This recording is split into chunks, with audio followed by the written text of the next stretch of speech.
Est-ce qu'on a Gérard pour justement parler de la situation à Madagascar? Gérard? Je vous entends, oui, bonjour. Bonsoir Gérard. Bonsoir. La Oui. situation, la sécheresse dans le sud notamment. Vous êtes de quelle région, Gérard?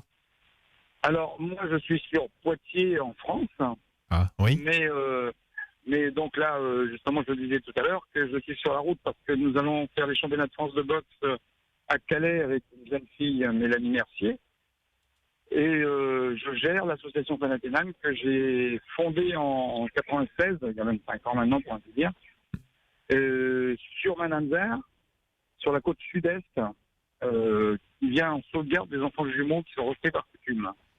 Ah, les jumeaux à Madagascar, les jumeaux maudits. Effectivement, on avait un petit peu abordé le C'est ça. sujet hier et alors il faut savoir parce que on ne le sait pas. Tous ceux qui nous écoutent ici, là, à la Réunion, ne savaient pas et vont savoir beaucoup plus sur les jumeaux à Madagascar. D'où est-ce que ça vient? Qu'est-ce qu'on en faisait des jumeaux et comment est leur vie aujourd'hui? Mais c'est terrible.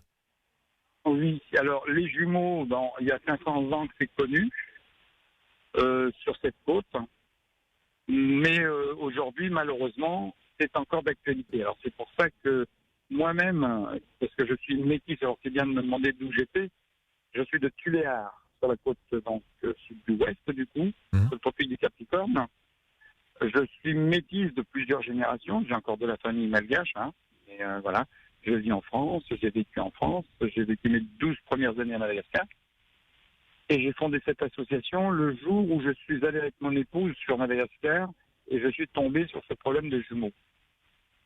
Donc, n'ayant aucune possibilité de faire quoi que ce soit, ou du moins aider à ce moment-là des associations qui pour moi ne me convenaient pas, j'ai fondé l'association et donc aujourd'hui on a un centre qui est sur Mananzar qui s'appelle Fana Tenane, mais on en reparlera un peu plus longuement si vous voulez.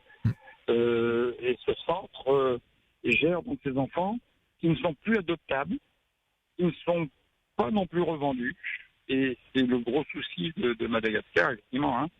Et donc le but de l'association, c'est qu'on puisse prendre ces enfants en, comment dire, en,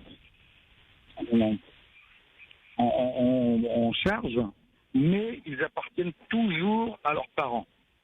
Mais alors, il y a C'est-à-dire que une notre gros histoire travail, c'est d'aller retrouver les parents, de dire aux parents, voilà, ces enfants, ils sont là, ils sont à vous, on les éduque, on les élève, et dès que vous voulez, quand vous voulez, ils vous appartiennent toujours, ce sont vos enfants. parce que les Il y a parents n'en juste à veulent voir pas. avec la juge.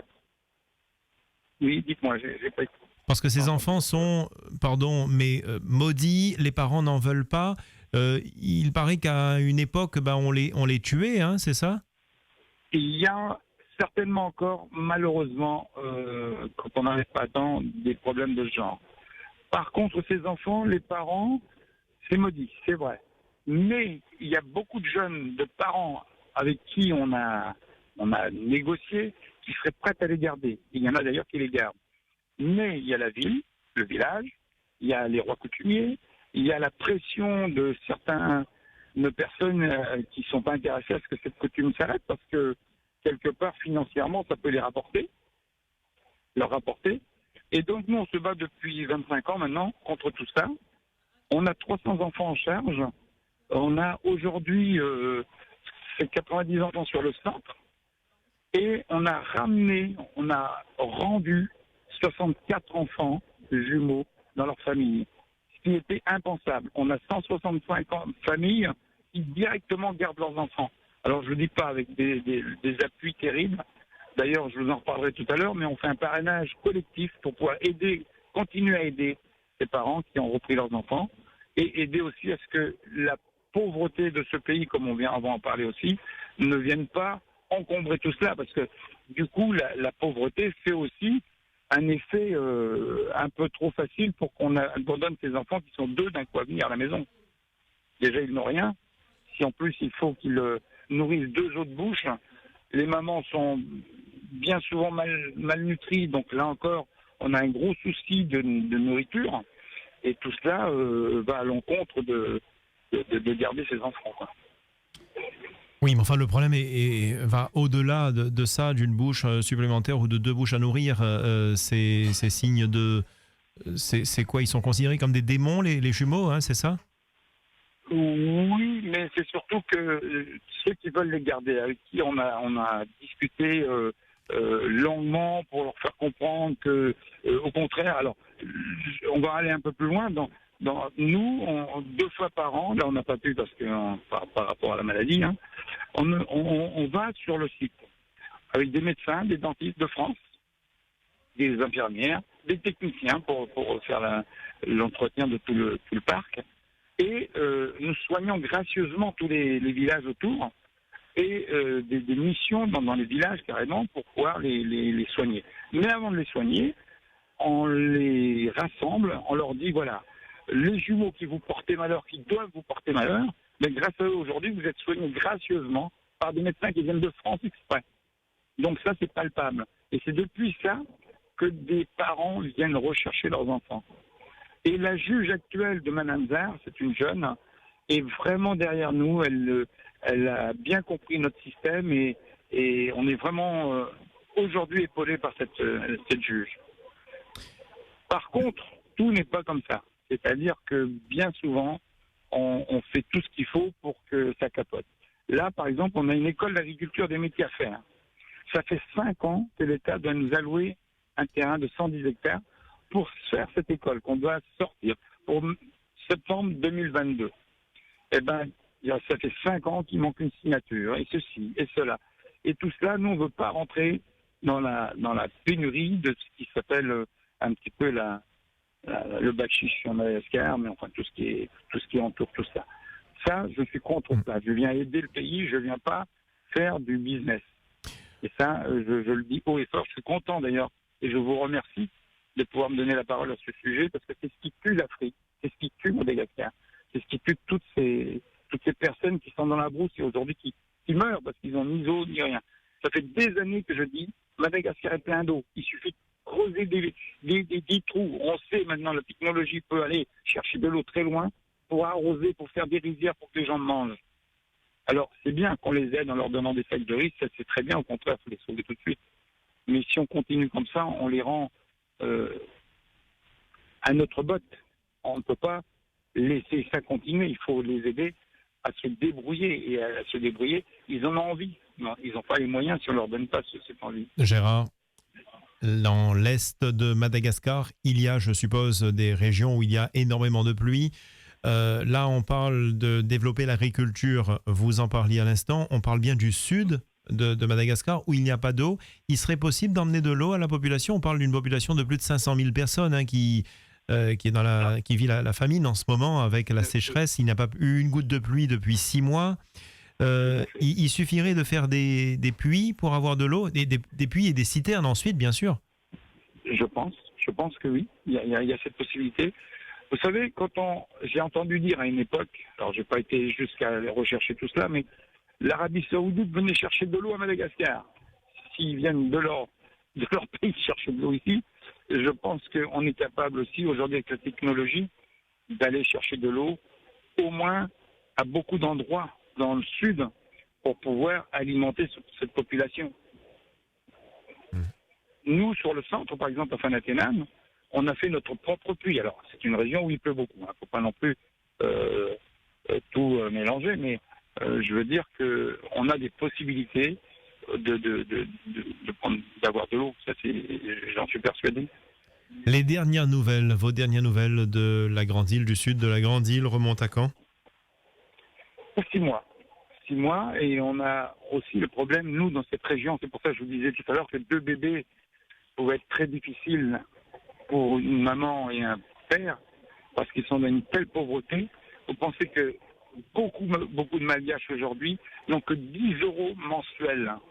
10 euros mensuels. Et quand ils les ont. Donc, c'est pas possible de pouvoir vivre dans des conditions comme ça et de dire à ces gens, il faut faire. Alors, je vais vous donner une anecdote.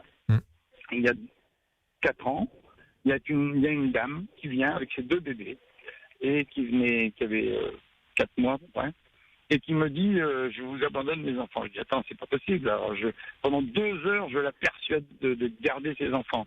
Et je suis là. Et d'un seul coup, je me dis, mais qu'est-ce que je suis idiot? Mais c'est quoi? C'est pas possible de parler comme ça. Je suis vraiment moins que rien. Cette dame a été rejetée par son mari parce qu'elle avait des jumelles. Elle n'avait plus rien. Elle était à la rue. Et moi, pendant 2 heures, je l'ai obligée de garder ses enfants. Alors, je l'ai pris au centre. Je l'ai gardé pendant 6 mois avec moi. J'ai demandé à des copains de subventionner leur vie, d'avoir un parrainage, hein, c'est ce qu'on fait. Et on l'a fait pendant 6 mois. Et un jour, on a eu besoin d'une laveuse à la laverie. On l'a pris. Et aujourd'hui, ces enfants, heureux, et elle vit, elle s'épanouit, elle est épanouie. Voilà. On lui a donné les moyens de pouvoir le faire.